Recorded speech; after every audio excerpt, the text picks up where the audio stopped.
Moscow, the World Cup has long been overdue for a surprise winner.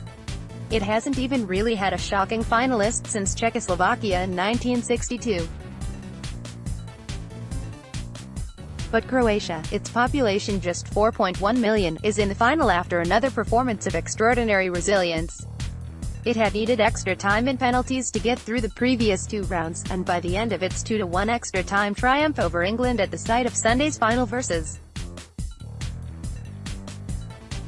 France, it was running on empty, and understandably so after playing 90 extra minutes over the course of 10 days. But somehow it found the energy and determination to come back from a first half in which it was fortunate only to be a goal down. "What our players did today, the strength, the stamina, the energy levels, was incredible," said Croatia coach Zlatko Dalic. "I wanted to make substitutions, but nobody wanted to go off.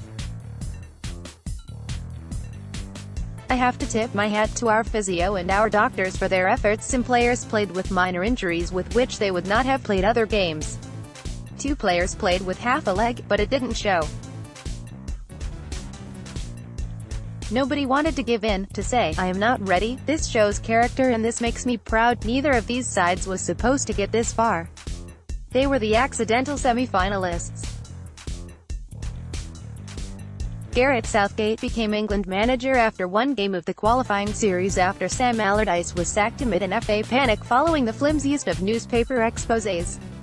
Dalic took over even later than that, arriving with one game of qualifying left to salvage a campaign that looked to have tanked. It took a win over Ukraine and a playoff victory over Greece for Croatia to even get to Russia. Dalic was in tears at the end as he celebrated with his players in front of the Croatia fans. He has had success in Saudi Arabia and the United Arab Emirates, but it's fair to say he was far from a household name in Croatia, and his main qualification for the job was simply not being Ante Kasic, who was widely seen as being a convenient yes-man for the Croatian Football Federation (HNS), and that's without even mentioning the fact that forward Nikola Kalinic was sent home after refusing to come off the bench in the opener against Nigeria, or the chaos within the HNS. Its president, former star player and catalyst for the 1998 semi-finalists, Davor Suka, is a close associate of Zdravko Mamić, the former Dinamo Zagreb president. Mamić was seen as the power behind the throne before, in the week leading into the tournament, he was sentenced to 6.5 years in jail on corruption charges relating to player sales. He was already in Bosnia-Herzegovina and so is not in jail, but the case could have further consequences with Luka Modric facing perjury charges after seemingly changing his testimony midway through the trial. The tendency when an unexpected side reaches the final, and Croatia is the smallest nation to get that far since Uruguay in 1950, is to look for what it is doing right, to find lessons from which others could perhaps learn. There are no lessons in Croatia, or at least not structural lessons. The secret, if there is one, has been players who care passionately for the national team and fight to the very end. This was all about will and nothing about planning.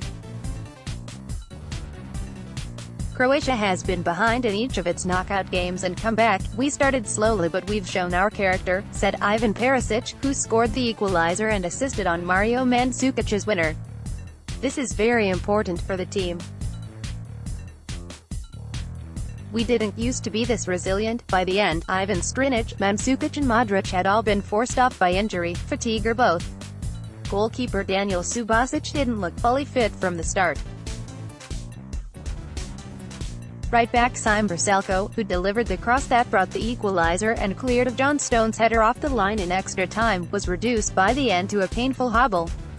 Yet somehow, Croatia not merely held out, but had become the dominant side even before Kieran Trippier was forced off by injury to leave England with 10 men for the final minutes. Yet for all that, Croatia deserves credit for its grit. England let the game slip.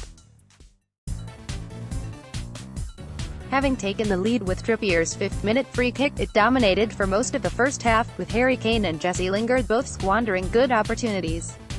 The problem was almost that its plan to exploit Croatia's lack of pace at the back was too successful and England overplayed its hand. There was too much that was long, too many direct balls and, gradually, that allowed Croatia to take control of possession. France, you suspect, will not be so forgiving in the final, in which the pace of Kylian Mbappé will be an even more dangerous weapon than usual. Once Croatia had gotten into the game, England had little answer and became for a while bad old England, reduced to long balls and incapable of holding possession, a major problem when it had seemingly resorted early to playing for time. Encouraged, Croatia kept coming, the delivery from the flanks got better and better.